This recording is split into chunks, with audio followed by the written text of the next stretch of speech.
یہ میرا چنا ہوا وسیلہ ہے کہ میرا نام غیر قوموں پر ظاہر کرے۔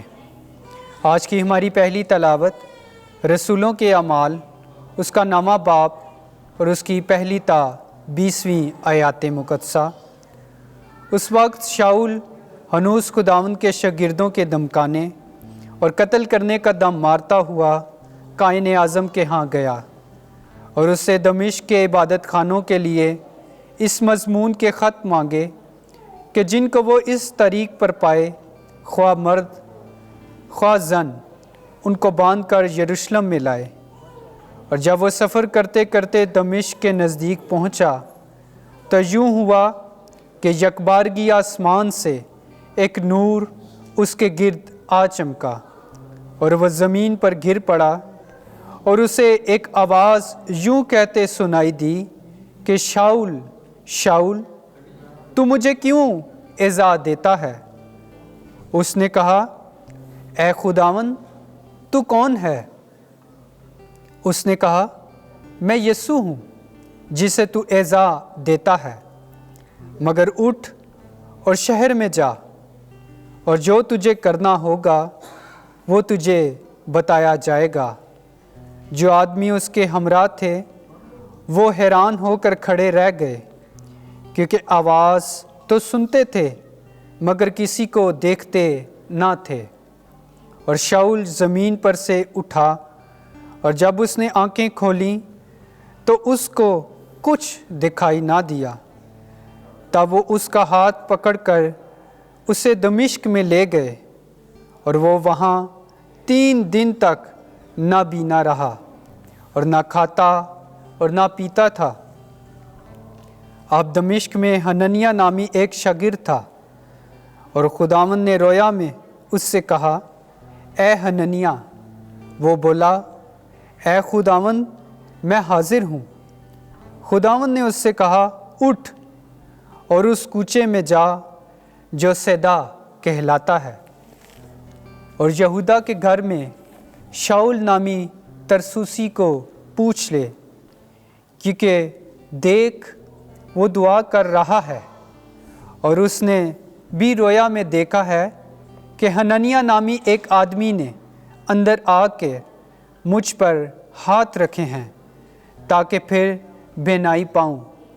مگر حننیہ نے جواب دیا کہ اے خداوند، میں نے بہتیروں سے اس شخص کی بابت سنا ہے کہ اس نے یروشلم میں تیرے مقدسوں کے ساتھ کیسی کیسی برائیاں کی ہیں، اور یہاں بھی اس نے سردار کاہنوں کی طرف سے اختیار پایا ہے کہ ان سب کو باندھ لے جو تیرا نام لیتے ہیں۔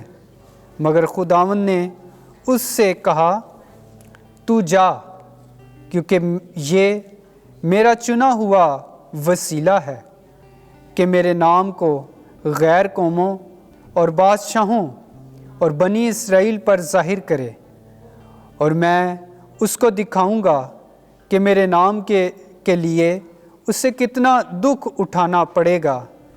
تب حننیہ گیا اور اس گھر میں داخل ہوا اور اس پر ہاتھ رکھ کر کہا، اے بھائی شاؤل، خداوند یعنی یسوع نے مجھے بھیجا ہے، جو تجھ پر اس راہ میں ظاہر ہوا جس سے تو آیا تھا، تاکہ تو بینائی پائے اور روح القدس سے بھر جائے۔ اور فی الفور اس کی آنکھوں سے جلی سی گر پڑی، اور وہ بینا ہو گیا اور اٹھ کر بپتسمہ پایا۔ پھر کچھ کھا کر طاقت پائی، اور وہ کئی دن ان شاگردوں کے ساتھ رہا جو دمشق میں تھے، اور وہ فوراً عبادت خانوں میں یسوع کی منادی کرنے لگا کہ وہ خدا کا بیٹا ہے۔ پاک کلام کے پڑھے اور سنے جانے پر خداوند کی برکت ہو۔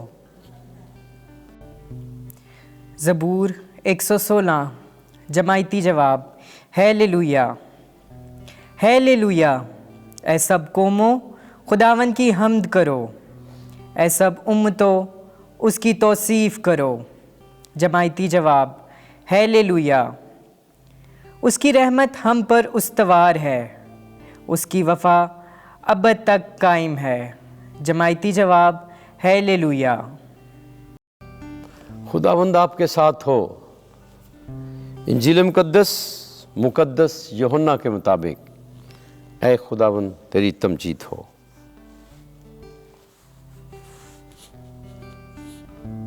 چھٹا باب 52ویں سے 59ویں آیات۔ میرا گوشت حقیقی غذا اور میرا خون حقیقی شرب ہے۔ اس وقت جب یسوع نے کفرنہوم کے عبادت خانے میں تعلیم دی تو یہودی آپس میں یوں کہہ کر تکرار کرنے لگے کہ یہ اپنا گوشت ہمیں کیوں کر کھانے کو دے سکتا ہے؟ مگر یسوع نے ان سے کہا کہ میں تم سے سچ سچ کہتا ہوں کہ اگر تم ابن انسان کا گوشت نہ کھاؤ اور اس کا خون نہ پیو تو تم میں زندگی نہیں ہوگی۔ جو میرا گوشت کھاتا اور میرا خون پیتا ہے وہ ہمیشہ کی زندگی رکھتا ہے، اور میں اسے یوم آخر میں پھر زندہ کروں گا، کیونکہ میرا گوشت حقیقی غذا اور میرا خون حقیقی شرب ہے۔ جو میرا گوشت کھاتا اور میرا خون پیتا ہے وہ مجھ میں قائم رہتا ہے اور میں اس میں۔ جس طرح باپ نے جو زندہ ہے مجھے بھیجا اور میں باپ سے زندہ ہوں، اسی طرح وہ بھی جو مجھے کھاتا ہے مجھ سے زندہ رہے گا۔ جو روٹی آسمان سے اتری ہے یہی ہے، باپ دادا کی طرح نہیں کہ کھایا اور مر گئے۔ جو یہ روٹی کھائے گا وہ ابد تک زندہ رہے گا۔ انجیل مقدس کے وسیلے سے ہمارے گناہ معاف کیے جائیں۔ مسیح تیری ستائش۔